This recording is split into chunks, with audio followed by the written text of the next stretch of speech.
Hello everyone, welcome back to my channel, or welcome if you're new. My name is Alexandra. You can call me Alex, Ali, Saj, Sanya, Sasha, however you want. It's a long name. I have a lot of nicknames. So today I am finally going to do a good old Q&A video. So I've put out a bunch of questions that you guys left me, and I kind of like abbreviated some of them and created my own just so I can answer and just cover as many topics as possible in this one video. I'm just going to start with a couple of quick and easy ones just to get them out of the way. So the first question is, what are my dogs' names and how old are they? Like, what are they, what breed, etc. So both of my dogs are Pomeranians, and one is much smaller than the other one. So a lot of times people think that one is like mom of the other one, but they're both males. They are 4 and 6 years old, and the older one, the bigger one, is Iago, and the little one is Watson.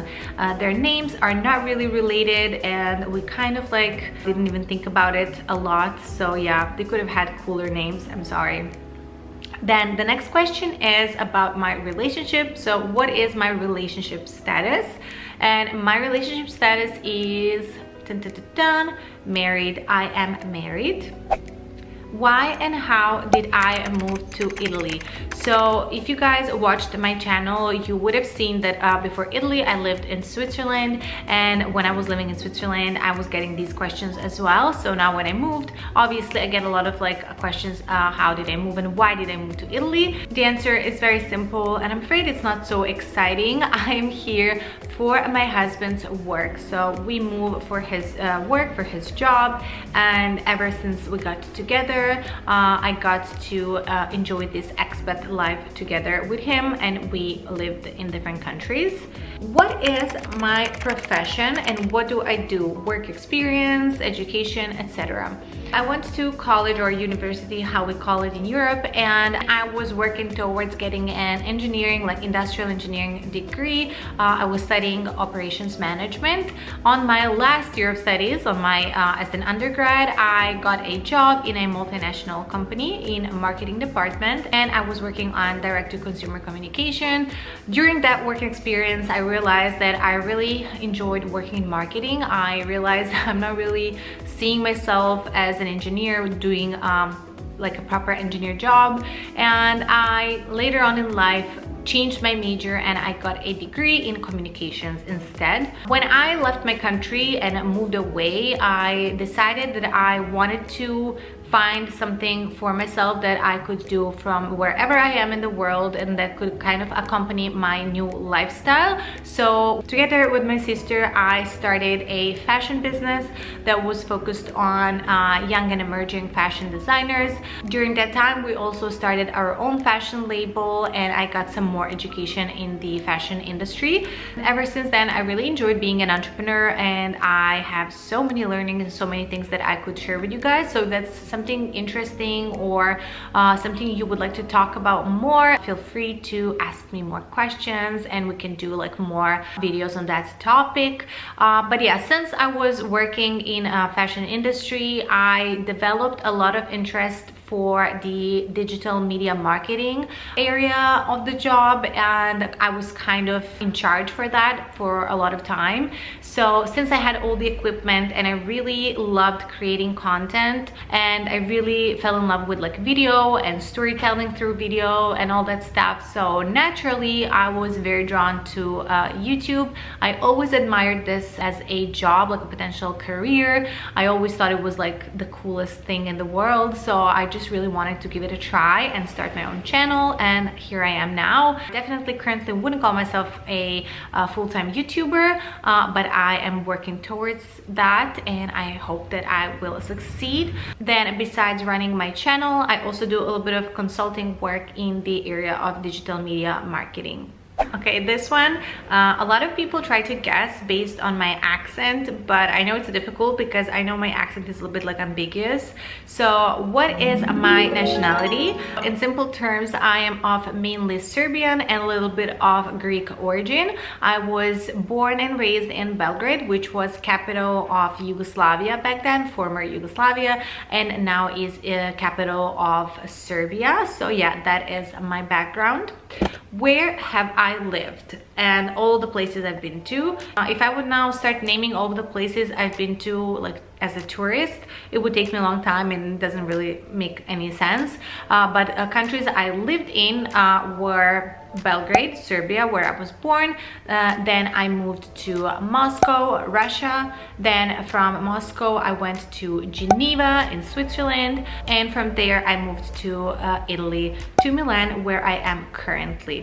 I feel so blessed and lucky that I have been able to enjoy this lifestyle and to experience all these cultures, live in different places, different countries. It is definitely a life-changing experience. Taught me a lot, changed me a lot, made me develop different skills, and just turned me into a different person. So I am forever and ever grateful for my circumstances that allowed me to live this lifestyle. Luckily, I feel like today with globalization of media and just social media in general, we're able to experience and learn about different cultures so much easier than it was in the past. Now, even if you're not able to travel and maybe live in a different place, different country, if you are interested in learning more about certain cultures, you can do so just by watching YouTube videos and like following different vloggers and bloggers from different places in the world, and just like learn and soak that culture, which I think is just incredible and amazing. And that's also like the part of why I'm doing what I'm doing. I felt like with my lifestyle, I really wanted to share like my experiences and share some of my learnings, and maybe give some information to someone who might not be able to actually live my experience, if that makes sense. So yeah, I'm also going to try and do more of that in future, because I do get a lot of comments on this specific topic of like travel and living abroad, and I didn't even know that there is so much demand for it. I didn't know so many people are interested in living in a different country, especially Italy. I've been getting a lot of messages about Italy, life in Italy, or just how to move here and like all that stuff. So I'm definitely going to try and do a little bit more of that type of content as well.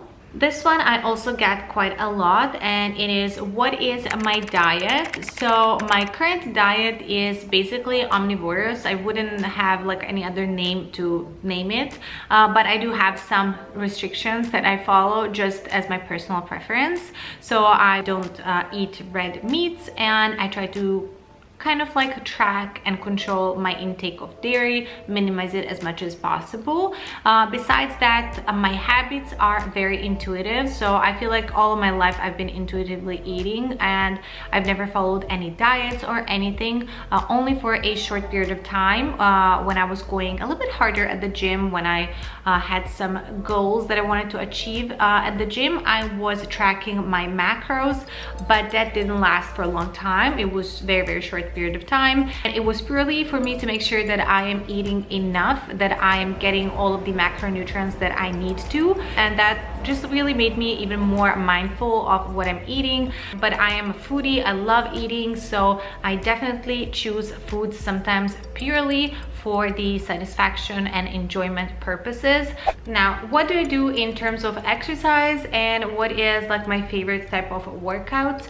So in the past couple of years, I have been very much into weightlifting, and I really fell in love with that form of exercising. I got a lot of results very quickly, and I really wanted to be stronger and build some muscle mass, and weightlifting is probably the best way to do that, until I got injured, unfortunately. And since my injury, I kind of like had to take a step back, reevaluate my goals, like the purpose of me working out, and just like what do I actually want to achieve. And it was kind of like a wake-up call, so I just made like a new different approach to my workout. So I still like to incorporate some weight training, but it is definitely in the realm of like a lighter weight, so I don't lift heavy anymore. And I also try to do more like stretches, more yoga type of exercises, postural correction exercises, and I'm still doing my physiotherapy as well, since I had quite a serious injury.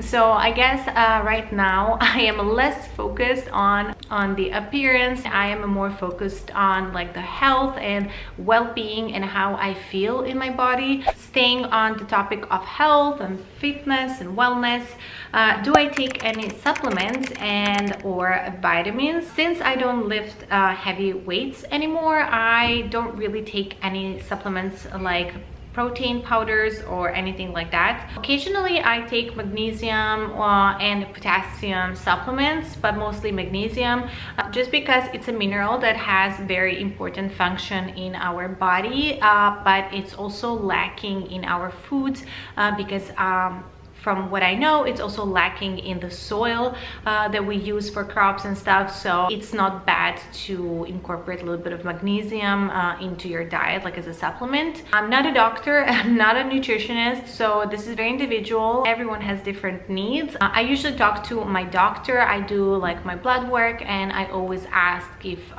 there's something that I am missing, lacking, should I take some supplements or not. So yeah, I don't really just go ahead and buy all the supplements and hope that they're gonna work miracles. And I always prefer to rely on foods and just like get all the micronutrients through my food. So yeah, besides magnesium, sometimes I take vitamin C, but again, nothing like regularly. Definitely I don't have like fixed supplements that I take every single day, but I thought it was worth mentioning these couple that I take from time to time. Favorite beauty treatments and skincare for anti-aging. I don't go super often to the estheticians, but when I do, my favorite treatment is hydrofacial. It is, I believe, a trademark, so you can look up if you have a salon or clinic that does hydrofacial close to you. I highly recommend it. I really like this treatment. It's very hydrating and it's not like too invasive, and my skin always feels just rejuvenated and hydrated after this treatment. Other than that, I don't do any like other treatments. When it comes to anti-aging, one thing I learned, and I am so sad that I learned this quite late, is the importance of sunscreen. If there is one thing that you can do for yourself which doesn't cost much, is applying your sunscreen religiously every single day, even when you're inside. So what works best for me is to apply my sunscreen in the morning as a moisturizer. So that would be like my main step of my skincare routine in the morning. Then throughout the day I would reapply, and there are some products that are really good for like retouching and reapplying and adding sunscreen throughout the day, even over makeup. And I have one really good spray recommendation that I'm going to leave down below in the description box. You can check it out. There is one more thing that I think makes a huge difference, and it's something that I have been personally implementing. And I know this might sound like ridiculous, but I really truly believe that it makes such a huge difference, and that is our own like mind and spirit, and how we feel in our own skin, how we feel inside, and which emotions we're trying to like pull forward and present to world are going to manifest and just show on our face. Unfortunately, the older we get, the more stressed we get, the more worried, and that shows on our face. And I realized that we really need to make an effort to smile from within and to always like radiate and, you know, just like emit that positive energy. And a great way to do that, in my experience, is meditation. And since I've started practicing meditation and doing it more regularly, I just felt and noticed the difference in my appearance as well. And when it comes to other products, there are certainly some ingredients that are like more potent and more important for anti-aging treatments. Retinols are one of them, but unfortunately my skin is very sensitive, and I still haven't found like a formula with retinols that works for my skin. So I only rely on like chemical peels like AHAs, BHAs, and that's pretty much it at this point. Maybe later on in life, as I get older, I'm going to do something else, but right now that's the only thing that I do. And so we came to the last question. I have been talking for a long time now, and I need to wrap this up. And this question I kind of formulated formulated myself. I gathered a bunch of questions that are very similar, always on this topic, and I just wanted to address this in this video and clarify some things. So since I've posted my moving to Italy vlog and a couple of vlogs around that topic, I have been getting a lot of questions about like moving to Italy, getting a job here, just like getting papers for living in Italy and stuff like that. And I am so sorry that I don't have like good or enough information to share with you guys, and I wouldn't even dare giving these type of tips because that's definitely not like my area of expertise. As I mentioned before, I am an expat, so I am moving with my husband's work and for his company, and usually all of our paperwork is done by his company. We have some agency helping us out, and we normally don't deal with like paperwork. And I know we're blessed and we're lucky and not everyone gets to use that type of services, and I know it can be complicated getting like permits and visas and papers and stuff like that. But yeah, I just wanted to be transparent and tell you guys that I don't have like experience or knowledge that could help you. If we're talking like in broad terms, how you can move to a different country and like what are the ways, if you are interested in this lifestyle, you would like to become an expat, you would like to experience different culture. On top of my mind, definitely the best way, especially if you are young, and I know a lot of you guys are in your early 20s, is basically trying to get into some study program or just start a course, or maybe get into a work and study program as well. So those would be like the best ways to experience certain culture, go there, live there, study there, meet different people, and then you can get an idea, would you like to live in that country or not? And also that would be a good starting point to start looking for a job later on. Another way, if you are already a professional, is definitely to look for a job in a country you want to move to. I know this could be very difficult these days, especially nowadays during the pandemic. I know a lot of people actually even lost their jobs, so I don't think it's the best time probably to look for a job, but never say never. There might be opportunities as well, depending like on what do you do. And maybe at this point it looks like it's impossible, but I think if we put our mind to something and we also put a lot of work into it, most probably we are going to get results and get where we want to be. So that would be all for today's video. I hope you enjoyed this format and I hope I gave you some good answers. If you still have some other questions, don't hesitate, send them to me, ask me on Instagram, follow me over there if you don't follow me. I feel like over there I also get to know you as well and we can have a conversation. Other than that, take care and I will see you all in my next video.